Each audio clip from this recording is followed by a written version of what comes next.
हवाई यात्रा में सबसे कनेक्टेड राज्य बनाना, ये हमारा संकल्प है। हमारा राजस्थान दिल्ली, वडोदरा और मुंबई जैसे बड़े औद्योगिक केंद्रों के बीच में स्थित है। ये राजस्थान के लोगों के लिए, यहां के लिए नौजवानों के लिए बहुत बड़ा अवसर है।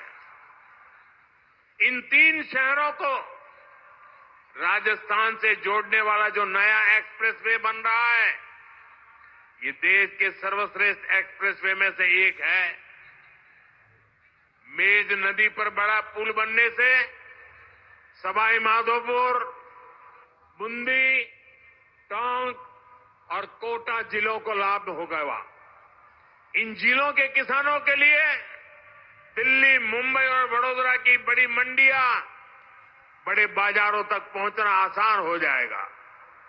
इससे जयपुर और रणथंभौर टाइगर रिजर्व तक पर्यटकों के लिए पहुंचना भी आसान हो जाएगा। अमृतसर इकोनॉमिक कॉरिडोर जब दिल्ली, अमृतसर, कटरा एक्सप्रेसवे से जोड़ेगा तो राजस्थान को मां वैष्णो देवी धाम से कनेक्ट करेगा। इससे उत्तरी भारत के उद्योगों को कंडला और मुद्रा बंदरगाहों से सीधा संपर्क मिलेगा। इसका फायदा राजस्थान में ट्रांसपोर्ट से जुड़े सेक्टर को होगा। यहां बड़े बड़े वेयर हाउस बनेंगे, इनमें ज्यादा काम राजस्थान के नौजवानों को मिलेगा। साथियों, जयपुर रिंग रोड, यहां से जोधपुर रिंग रोड से जयपुर, पाली, बाड़मेर, जैसलमेर, नागौर और अंतर्राष्ट्रीय सीमा से कनेक्टिविटी बेहतर होने वाली है। 10 करोड़ बहनें सेल्फ हेल्प ग्रुप से जुड़ी हैं। इनमें राजस्थान की भी लाखों बहनें शामिल हैं। इन समूहों से जुड़ी बहनों के उनको मजबूत बनाने के लिए भाजपा सरकार ने दिन रात मेहनत की है। हमारी सरकार ने इन समूहों को पहले बैंकों से जोड़ा, फिर बैंकों से मिलने वाली मदद को 10 लाख से बढ़ाकर 20 लाख किया। हमने उन्हें मदद के तौर पर करीब 8 लाख करोड़ रुपए दिए हैं। हमने उन्हें ट्रेनिंग की व्यवस्था कराई है। महिला सेल्फ हेल्प ग्रुप में बने सामानों के लिए नए बाजार उपलब्ध कराए। आज इसी का नतीजा है कि सेल्फ हेल्प ग्रुप ग्रामीण अर्थव्यवस्था की बहुत बड़ी ताकत बने हैं। और मेरे खुशी है, मैं यहां आ रहा था, सारे ब्लॉक के ब्लॉक की सेवा करने का अवसर भी मिलेगा। हमने देखा है कि हमारी जो बैंक सखियां हैं, उन्होंने कितना बड़ा कमाल किया है। देश के कोने कोने तक, गांव गांव में हमारी बैंक सखियों ने बैंक सेवाएं पहुंचा दी है, खाते खुलवाए हैं, लोन की सुविधाएं से लोगों को जोड़ा है। अब बीमा सखियों भी भारत के हर परिवार को बीमा की सुविधा से जोड़ने में मदद करेगी। प्रयास हुआ है। ताजेवाला से शेखावटी के लिए पानी लाने पर भी आज समझौता हुआ है। इस पानी से, इस समझौते से भी हरियाणा और राजस्थान दोनों राज्यों को फायदा होगा। मुझे विश्वास है कि राजस्थान में भी जल्द से जल्द 100% घरों तक नल से जल पहुंचेगा। साथियों, हमारे सीआर पाटिल जी के नेतृत्व में एक बहुत बड़ा अभियान चल रहा है। अभी ज्यादा उसकी मीडिया में और बाहर चर्चा कम है, लेकिन मैं उसकी ताकत भली भांति समझता हूं। जन भागीदारी से एक अभियान चलाया गया है।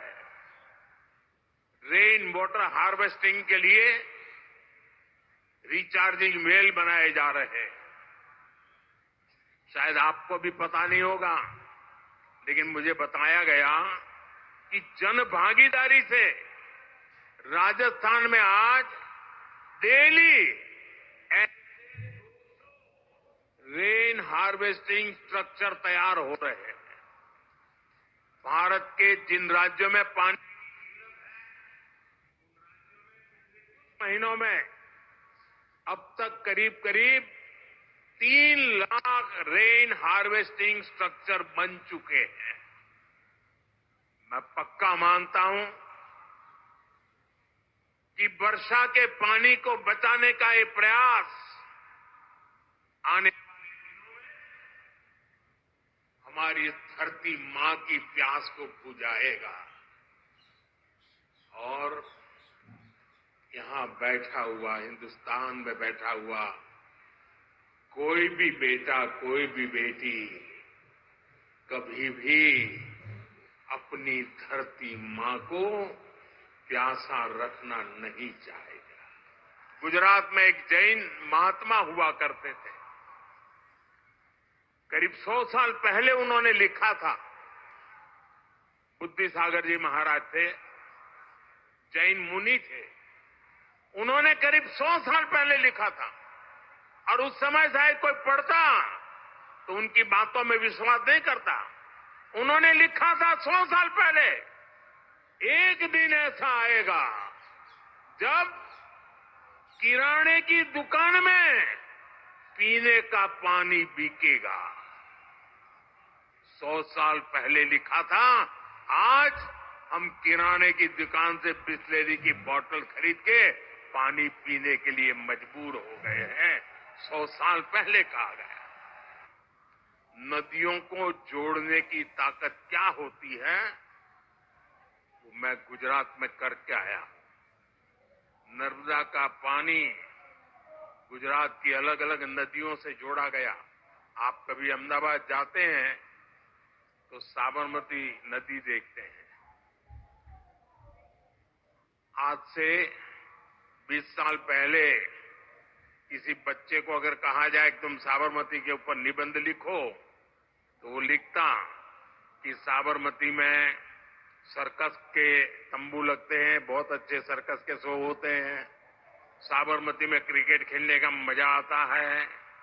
साबरमती में बहुत अच्छी मिट्टी धूल होती रहती, क्योंकि साबरमती में पानी देखा नहीं था। आज नर्मदा का पानी से साबरमती जिंदा हो गई, और अहमदाबाद में रिवर फ्रंट आप देख रहे हैं। राजस्थान नहर परियोजना ERCP को कांग्रेस ने कितना लटकाया, ये भी कांग्रेस की नीयत का प्रत्यक्ष प्रमाण है। ये किसानों के नाम पर बातें बड़ी बड़ी करते हैं, लेकिन किसानों के लिए न खुद कुछ करते हैं और न ही दूसरों को करने देते हैं। भाजपा की नीति विवाद की नहीं, संवाद की है। हम विरोध में नहीं, सहयोग में विश्वास करते हैं। हम व्यवधान में नहीं, समाधान पर यकीन करते हैं। इसलिए हमारी सरकार ने पूर्वी राजस्थान नहर परियोजना को स्वीकृत भी किया और विस्तार भी किया है। जैसे ही MP और राजस्थान में भाजपा सरकार बनी, तो पार्वती, काली सिंह, चंबल परियोजना, MPKC लिंक परियोजना पर समझौता हो गया। यहां के नौजवानों के साथ पिछली कांग्रेस सरकार ने बहुत अन्याय किया था। पेपर लीक, भर्तियों में घोटाला ये राजस्थान की पहचान बन चुकी थी। भाजपा सरकार ने आते ही इसकी जांच शुरू की और कई गिरफ्तारियां भी हुई है। इतना ही नहीं, भाजपा सरकार ने यहां एक साल में हजारों भर्तियां भी निकाली है। यहां पूरी पारदर्शिता से परीक्षाएं भी हुई है, नियुक्तियां भी हो रही हैं। पिछली सरकार के दौरान राजस्थान के लोगों को बाकी राज्यों की तुलना में महंगा पेट्रोल डीजल खरीदना पड़ता था। यहां भाजपा सरकार बनते ही राजस्थान के मेरे भाइयों बहनों को राहत मिली।